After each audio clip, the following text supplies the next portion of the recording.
Hi, I'm Nicholeen Peck, and I teach all about parenting, good communication, and how to build strong family bonds all over the world through the lens of the principle self-government. And in this video, we're talking about how to make single parenting easier.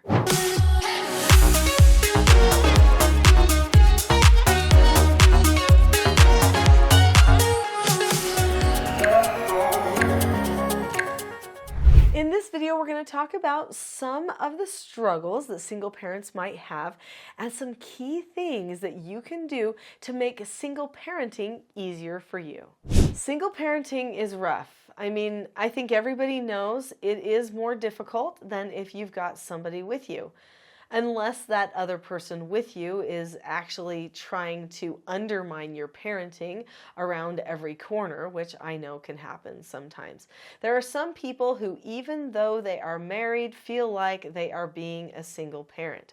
So whether you are in a relationship but still feel like you're going it alone with the parenting, or you actually are a single parent and you're the only one at home with the child or the children, this video is for you. When you're a single parent, you have the full burden of all of those parenting decisions and the teaching on you. You don't have somebody to bounce things off of very often, which does mean that you probably want to have that bounce off person. Whether it's a parent or a good friend, somebody who understands what you're doing in your parenting. Years ago, I did therapeutic treatment care for troubled teens. So I've raised 4 children of my own, and it is true that I've been married the entire time. But when I did therapeutic treatment care for troubled teens and I was raising my children at the same time, I brought in some really difficult youth into my home. They were non-neurotypical. They had things like ADHD, ODD, RAD, FAS, kleptomania, compulsive lying, anger control issues, sensory issues, trauma from severe abuse, as well as they were oftentimes on the spectrum, bipolar, there was personality disorder. There were a lot of things that these youth were dealing with in my home. And my husband at the time was very busy in school and doing some jobs that he was trying to do to earn a little bit of money too, but mostly here I was with all of these children alone all of the time, and many times he wasn't there the entire day. In fact, sometimes we only saw him like on Sunday. And that was it. And except for maybe after the children would go to bed, I'd see him a little bit in the evening, but he wasn't as engaged, which means that it really fell to me. There was another time in life after doing the therapeutic treatment care where it was just me and my husband and my 4 children, and my husband kind of bailed on me on the parenting stuff that we were doing. He's like, I don't want to do that anymore. We don't need to talk to our children that much anymore. Our children are fine. And I was like, well, there's a reason they're fine. It's because we're using all these self-government skills and they're learning how to do things. And he was like, nope, I'm out. So then it came down to just me again. And he was even behind the scenes kind of thwarting what I was trying to do with the children. It was difficult. So those are some experiences that I've had feeling a little bit like a single parent. But over the 25 plus years now that I've been teaching the self-government principles to people, I have now been in homes of multiple single parents who have been putting this into practice. I have also coached and helped many, many blended families, single parents, people who are trying to establish a good relationship with their children, even though it's not the ideal circumstances. So if there's one thing that I always tried to do, it was have a consultant on hand for me. So somebody that knew what I was trying to do in my parenting. When I did therapeutic treatment care, the proctor agency that I worked for doing this therapeutic care gave me a consultant that understood exactly how I would be parenting in my home. And she was someone that I could call at any time. This was incredibly beneficial. So as a single parent, find a consultant, find somebody, and guess what? If you have been on this channel for a while, you've probably heard me talk about the Teaching Self-Government Support Group. There's an easy consultant for you right there. So on my website, teachingselfgovernment.com, I do have this support group where I will actually answer your questions every week. I also have mentors who you can set up appointments with, or you can set appointments with me too, just personally, as outside of the support group weekly calls that we have together, which are part of a group. Right? I can answer your questions. You can get the support that you need. But let's talk about some other things that are going to really help you with getting that support. So you need to have a common vocabulary with your children and a common vision with your children. In the Teaching Self-Government Parenting course, which I call the TSG Parenting course on my website, I talk about creating a family vision. This is one of the first few things that you do as you're implementing self-government into your family culture. You create a picture of what you're trying to accomplish in your relationships as a family. This gives your children a view outside of the little details in the moment. Children get very myopic.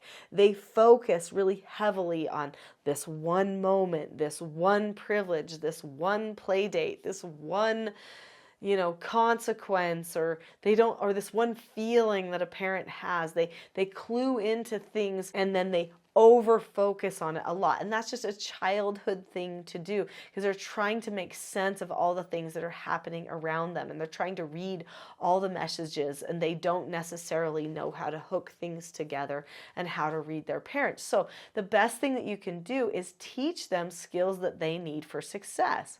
So in the Teaching Self-Government Parenting structure, we teach 4 basic skills to children. The 4 basic skills are how to follow instructions, how to accept no answers and criticism, how to accept consequences, and how to disagree appropriately. Now, these are just adult skills.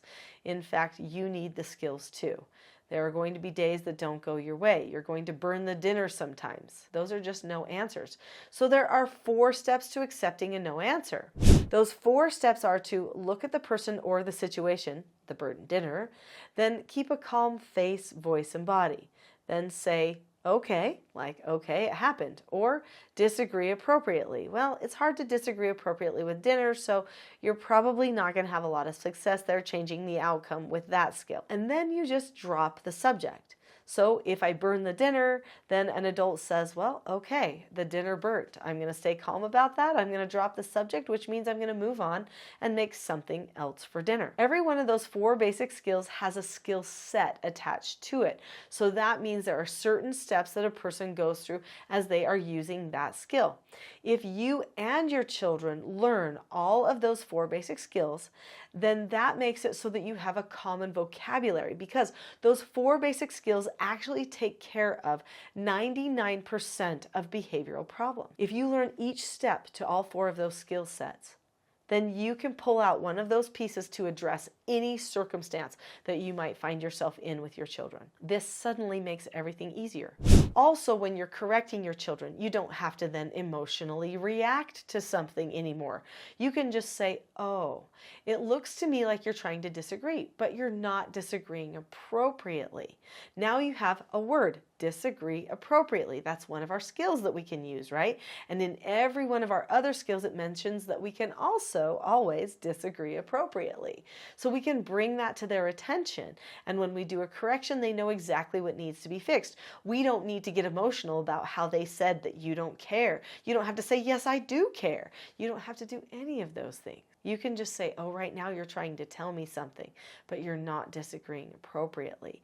We need to disagree appropriately. And because you have the same words, you can point them back toward where they need to be. When you are correcting your children, or you're praising your children, pre-teaching them your children, or helping them get to a place of calmness, you also need to have scripts that are predictable to the children. This will help them as they are learning from you. So this decreases anxiety because it increases the predictability. It helps them prepare to receive messages from you with their prefrontal cortex, that logical processing part of the brain, instead of that midbrain or that back brain, which is where all of the emotions are going to be coming into play. Teaching your children exactly how you will solve problems, the words that you will say exactly, makes a world of difference. So, what are some things that you can do to help prepare your child to learn these 4 basic skills and to learn how you will correct them? Well, you can engage in what I call pre-teaching. Pre-teaching is when you talk to your child ahead of time about what is going to happen in the future. It might be down the road, or it might be in the very near future, or even in the moment. So those are 3 different circumstances that we are using pre-teaching for. There are 3 different types of pre-teaching: instructional pre-teaching, situational pre-teaching, and prepping. Whenever you use any one of these types of pre-teaching, that helps remind the family of the language that you were going to use as you are doing the corrections with them. It also helps get reminded of the consequences that you use in your family too. So those are not surprises or manipulations. Make sure your family always knows the consequences that you will be using before you ever tell them that they have earned one of those consequences.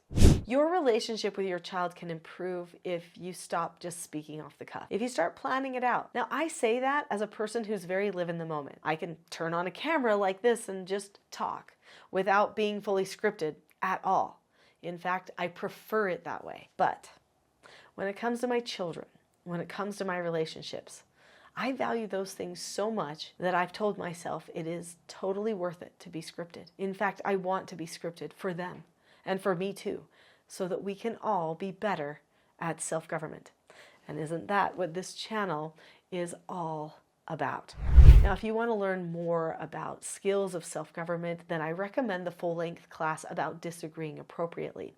Disagreeing appropriately is the gateway skill to self-government and will prepare you to learn about all of the other skills of self-government too. So click on that full class about disagreeing appropriately